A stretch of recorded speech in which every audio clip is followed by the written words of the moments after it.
Një mjet është përfshirë nga flakët mbrëmjen e djeshme në zonën e pazarit të Korçës.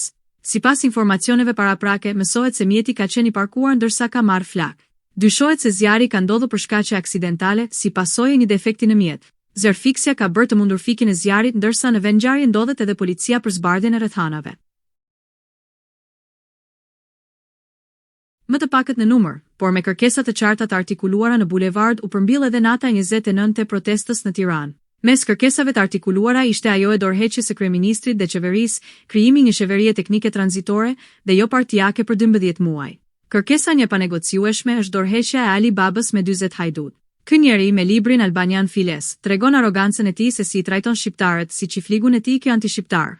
Protestuesit kërkuan gjithashtu ndryshime kushtetuese me referendum që përfshin ndryshimin e kodit zgjedhor, ligjit për financimin e partive politike dhe organizatave të ndryshme, por edhe kufizimin e ushtrimit të detyrës së kryeministrit, jo më shumë se 2 mandate. Natyrisht, kjo nuk është një protestë e lehtë. Ka mira fije interesash që lidhi me oligarkin, por kjo na bën edhe më të fortë. Ju jeni dëshmitar të një ndryshimi epokal që nuk do të largojë vetëm Ramën, por të gjithë klasën politike. Vučić, si vëllai I Ramës, paralajmëroi dorëheqjen. Iku dhe një diktator. Tani do të marrë me vete edhe Ramën. Është vënë në kontroll vatra e fundit e zjarrit të nisur që prej mëngjesit të së dielës në kodrat e fshatit Hekal në Mallakastër. Gjatë ditës flakët e përhapura shkrumbuan disa hektar me ullishte dhe shkure, ndërsa një vatër e favorizuar edhe nga era rrezikoi parkun arkeologjik të Bylisit. Zjarri u arrit të vijej në kontroll fal ndërhyrjes nga ajri me helikopterin e forcave të armatosura.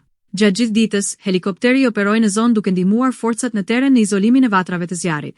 Në operacionin e shuarjes u angazhuan gjithashtu forcat zjarfikse të Ballshit dhe Fierit, me 8 automjete zjarfikse, 2 autobote UI dhe mbi 40 forca, mes tyre edhe efektiv të forcave të armatosura. Paraprakisht dyshohet se shkak I zjarrit të përhapur në disa vatra është bërë djegja e mbeturinave në tokat përreth, ndërsa policia po punon për identifikimin e personave që përmes pakujdesisë së tyre vunë në rrezik parkun arkeologjik të Bylisit. 10 mijëra persona të zhdukur në Venezuelë besohet se janë ende në rënoja pas tërmeteve të 2 fishtat të së mërkurës që lanë të vdekur të paktën 1.450 persona, ndërsa më shumë se 3.000 të tjerë u plagosën. Nuk ka duar të mjaftueshme, thon përfaqësues të ekipeve të shpëtimit duke pranuar me dhimbje se në shumë ndërtesa ende nuk kanë lëvizur asnjë gur të vetëm. Agjencitë e ndihmës thonë se 72 orët e para janë thelbësore për përpjekjet e shpëtimit, megjithse kjo dritare mund të jetë më gjatë nëse të bllokuarit kanë akses në ushqim dhe ujë. Megjithatë mrekulit ndodhin. Nëna dhe foshnja e saj e mitur, gjithashtu një djalë 11 vjeçar u shpëtua nga rënojat në veri të Karakasit, ndërsa po kërkohet gjithashtu për të nxjerrë nga rënojat një 14 vjeçar.